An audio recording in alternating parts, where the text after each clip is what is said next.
I sat in the seat of a long-distance bus heading from Las Vegas to Kalispari, staring at my reflection in the black window. I didn't recognize myself. Who is this man? When did this happen?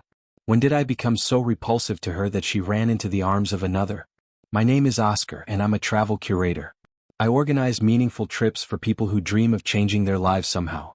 The irony is that I didn't notice how my own life had turned into a living nightmare.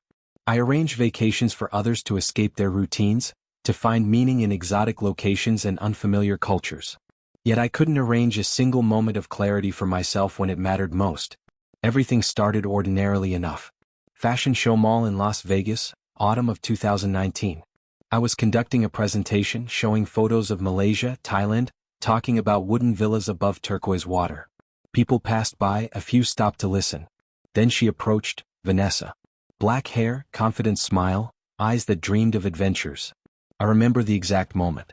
It was the way she tilted her head when I mentioned Bali. The way her fingers traced the edge of a brochure about Maldivian resorts. She said she worked in a culinary studio but felt trapped in a cage. My stories about Bali and the Maldives flipped something inside her soul. We exchanged business cards, and that was the first drop that would start an avalanche. I didn't know she was married. She didn't mention it right away. That detail became crucial later. The first meeting was at a cafe near the Strip. She told me about her business, how she manipulates a knife, works with dough, how she loves to create. I listened as if enchanted. Her hands when she gestured, recounting the textures of pasta. It was all magic. I wasn't deliberately searching for a family to break. I simply met a woman who wanted to hear about travels and the world beyond Las Vegas. 2 months later, a hotel room on the Strip. 3 months later, I learned she was married. But there were strange things about how little time her husband devoted to her. How he looked at her Instagram sketches about travels and said it was a waste of time. How instead of sharing her dreams, he suffocated her inner voice. How he seemed content with the small life they had built, while she yearned for something more. 6 months after that first meeting, the romance began. She told me she married too young. She was 23 when Thomas, that's what her husband's name was, proposed. A tutor, a quiet man without big dreams. She wanted travels, adventures, new experiences. Instead, she got a kitchen, leadership at a studio, a gray house in Summerlin. And Jonathan, her son who was 2 years old. I knew I was sinning. But I was immersed in that sin completely, head over heels. I told myself stories about how their marriage was already dead, how I was just providing what she needed. These were the lies I told myself at night, but they never quite worked. The guilt followed me like a shadow that wouldn't disappear even in daylight. Now, sitting on that bus, I understood that I was carrying the consequences of my choices on my shoulders like the weight of 1,000 promises I'd broken. It happened in autumn of 2024, nearly 4 years after I met Vanessa. Thomas found out. I still don't know how he discovered it. Vanessa said he noticed how she suddenly became interested in exotic destinations, reading blogs about Bali, mentioning details about rivers and islands she'd never visited. He grew suspicious of these sudden obsessions that seemed out of character for the practical woman he'd married. Then came the hidden cameras. Yes, hidden cameras in his own home. He documented everything. Intimate phone conversations, my voice through the speaker when I told Vanessa how we would escape from here. He collected evidence like a detective in a cheap movie. I sometimes wonder what it felt like for him to sit there, reviewing those recordings, watching the confirmation of his worst fears materialize frame by frame. When Vanessa told me that Thomas knew everything, I began to understand how slowly the world crumbles. She said he cried, but strangely, cried without sound. He just sat in the bedroom looking at the starlight. It was worse than anger. Anger would have been something I could understand, something I could fight against. But that silent suffering was something else entirely. The divorce was quick. Lawyers, papers, Nevada law standards, everything was split 50-50. The house divided, custody of Jonathan divided. Everything was fair from a legal standpoint. But there was zero justice in it. Vanessa and I got married 8 months after the divorce. A beautiful ceremony on Fremont Street. Some of her colleagues came, but many refused. Her parents said this mistake cost her a place in their family. Her mother came to the wedding, but reluctant. She sat in the 4th row as if distance could absolve her of witnessing this moment. But something changed from that moment on.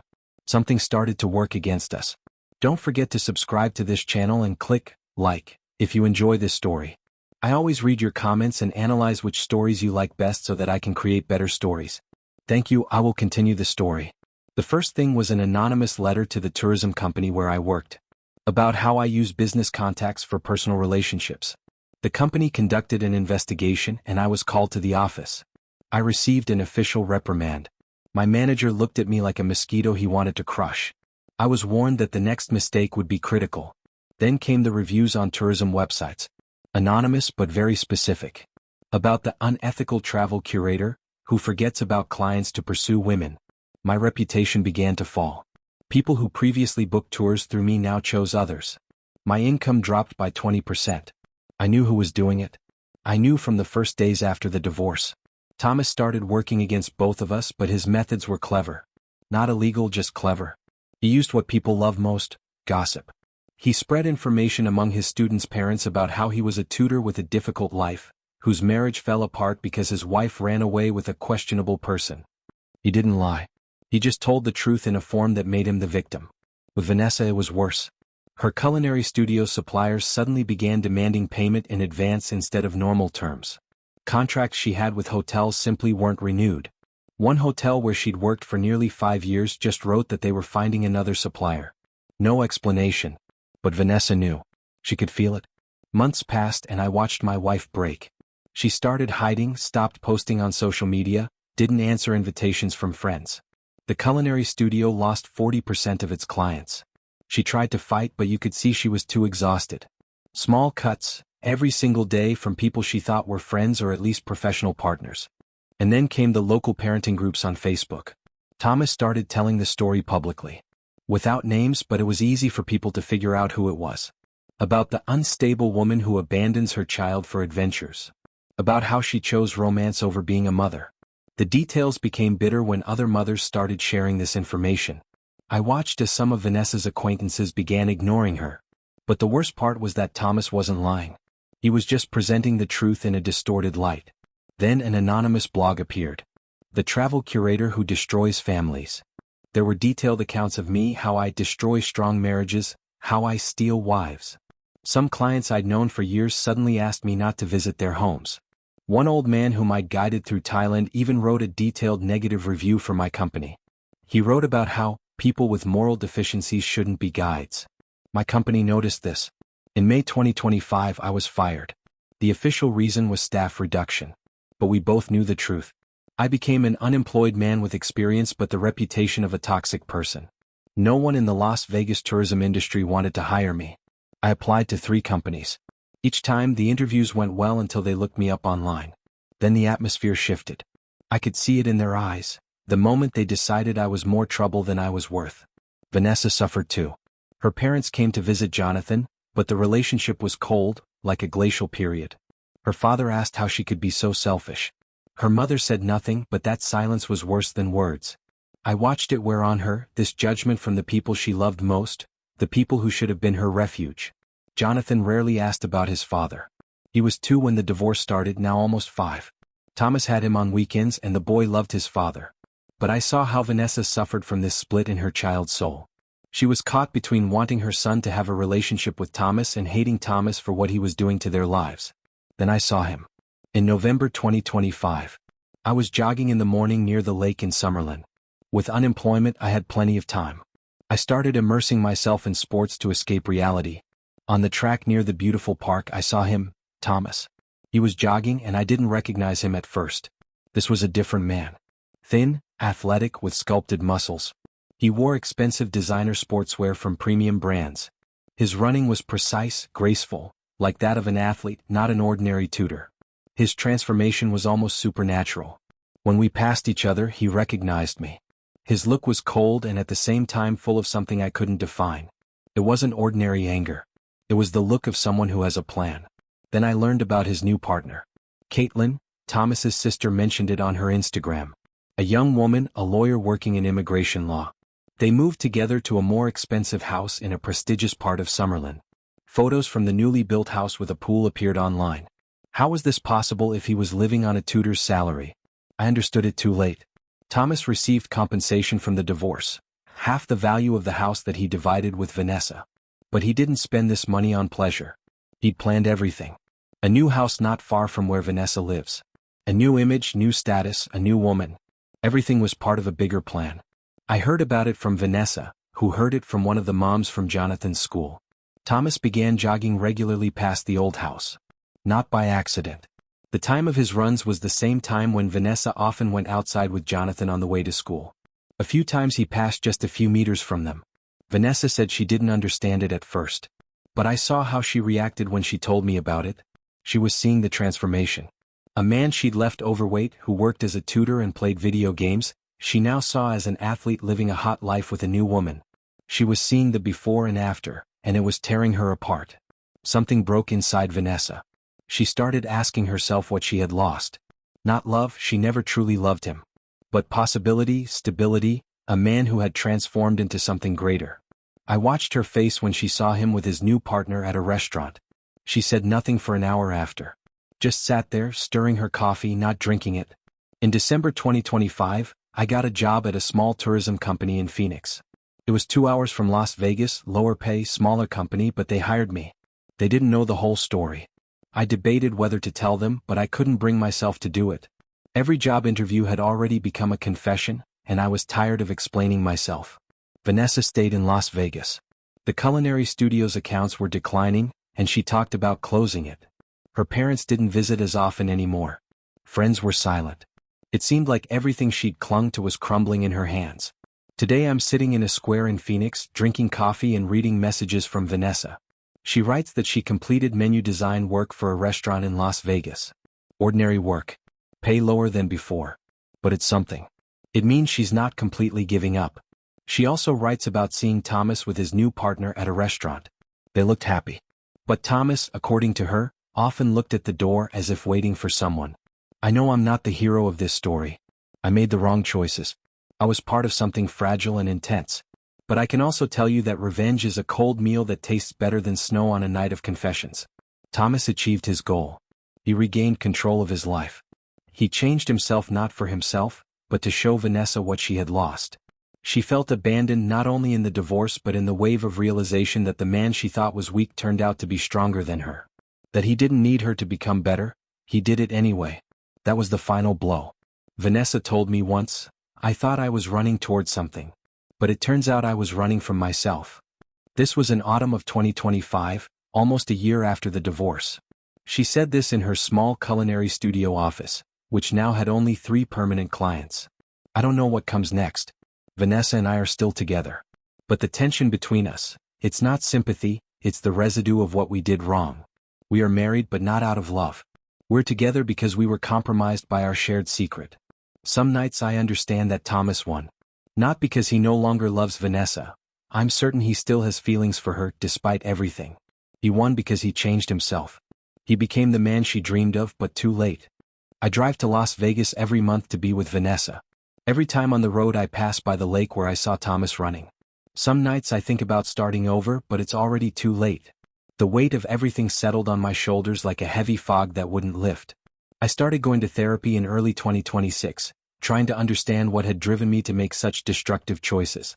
The therapist, a woman named Dr. Patricia, asked me questions I didn't want to answer. Questions about my past, about my relationship with my parents, about why I felt the need to pursue another man's wife. I told her about my childhood. How my father left when I was young. How I spent years watching my mother struggle alone. How I swore I would never let anyone control my happiness the way my mother had been controlled by circumstances. But somewhere along the way I became the one doing the controlling. I became the man who couldn't respect boundaries, who thought his desires justified destroying someone else's family. Do you love her? Dr. Patricia asked me once, referring to Vanessa. I thought about this for a long time. No, I finally admitted. I love the idea of her. I love the adventure I thought she represented. But love? Real love? I'm not sure I know what that even is.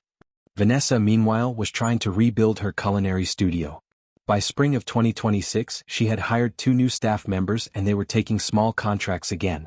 Nothing like before but progress. She never complained about Thomas anymore. In fact, she rarely mentioned him.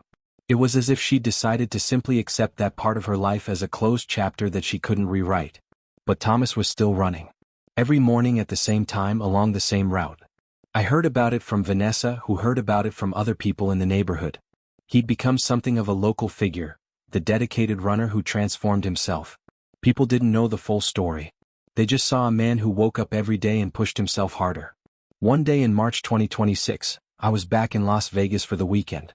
I decided to take a different route on my morning jog, past the park where I knew Thomas ran. I wasn't planning to meet him. I was just there. And he was there too. This time when we saw each other, he actually stopped running. He came toward me and I braced myself for confrontation. But his face wasn't angry. It was something more complex than that.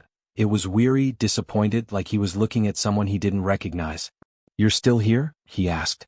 "I live 2 hours away now," I responded, confused by the question. "No, I mean here. In Vanessa's life. You're still with her?" I didn't know what to say. The honest answer was complicated. Yes, I was still with Vanessa, but we'd become like two people living in the same house who barely knew each other. We'd built a life on sand, and the tide kept washing parts of it away. "We're married," I said, which wasn't really an answer. Thomas nodded slowly. He looked at me for a long moment and I saw something in his expression shift. It was almost like pity. "I'm engaged," he said. "Caitlin and I are getting married next year. We're planning to move to California. She got a job offer there and I accepted a position at a private school teaching advanced mathematics. I'll be making 3 times what I made as a tutor." He was telling me this not to brag, I realized. He was telling me because he wanted me to understand that his life had moved forward. That the revenge, if you could even call it that, wasn't a permanent state. It had been a chapter and he was moving into the next one. "Good for you," I said, and I meant it. "I still see Jonathan every other weekend," he continued. "He's growing up so fast. He's 5 now in kindergarten. Smart kid. I tell him stories about his mom sometimes, the good ones from before. He loves those." I felt something twist inside me. Thomas was being kind. After everything we'd done to him, after everything I'd done, he was showing me kindness by including his son in good memories, by not poisoning Jonathan's mind against his mother. This was a form of grace I hadn't expected. "How is Vanessa?" he asked, and the genuine concern in his voice was almost unbearable. "She's recovering," I said. "The studio is doing better. She's working on rebuilding." "Good," he said. "I want that for her. Not because I forgive what happened, but because Jonathan needs his mother to be okay. And deep down, despite everything, I don't want to see her destroyed. I've already won. There's no point in continuing the war." We stood there on that park trail in the early morning light, 2 men who had been at the center of a triangle of betrayal and destruction, and it felt like something was being resolved without words. Not forgiveness exactly, but perhaps a kind of acceptance that we all had been broken by this situation in our own ways. "I'm sorry," I said. "I meant it for everything, for seducing his wife, for not stopping when I should have, for allowing myself to become the villain in someone else's story." "I know," Thomas replied. "And I'm sorry too. For the things I did. For how I went about my revenge. I became someone I didn't like during that time. Someone cold and vindictive. That's not who I want to be anymore." He finished his run after that and I turned to head back the way I came. But something had shifted. The weight hadn't lifted, but it had become lighter. More bearable. Back in Phoenix, I made a decision. I told Vanessa that we needed to talk about our marriage, really talk. We sat down one evening in our small apartment, and I told her the truth. "I don't think we should have gotten married," I said. "I think we did it because we were trapped by what we'd done, not because we actually wanted to build a life together." Vanessa didn't cry.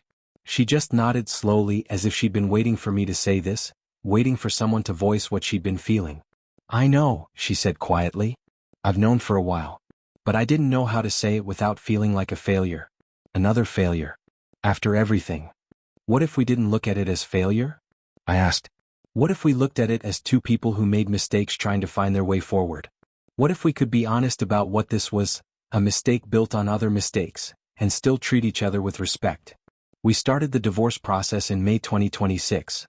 It was civil, quiet, nothing like the first time. We divided our belongings carefully and we both went to the lawyer together. There was no fighting, no bitterness, just the simple acknowledgement that this wasn't working. When it was finalized in August 2026, we went out for coffee to sign the final papers. It was surreal, sitting across from each other as people who had once been passionate enough to destroy a family, now just 2 people saying goodbye. "What will you do?" Vanessa asked me. "I think I might go back to school," I said. "Get a degree in something completely different. Maybe psychology or social work. I feel like I've caused enough damage in the tourism industry. Maybe I can help people instead of destroying their lives." Vanessa smiled sadly. "That would be good. You have the capacity for that, I think. You just had to learn it the hard way." We hugged in the parking lot of the lawyer's office and I felt no regret. Only a kind of peace, knowing that we were both choosing to stop the cycle of pain and move forward separately. My name is Oscar and I'm a travel curator. Or at least I was. I organized meaningful trips for people. But the greatest trip, that's the one I took with Vanessa when I already didn't know the route, the destination, or if I would ever return to the world where everything was simple. I'm learning that some journeys don't have happy endings. Some journeys are just about learning to walk again one step at a time in a new direction. And sometimes that's enough. Thank you for watching this video. YouTube may no longer suggest my channel to you, so subscribe to it to receive new interesting stories. You will also help the channel grow and improve the quality of its content. The screen now displays a playlist with other interesting stories that you can listen to. You can also write in the comments what stories you would like to see on the channel.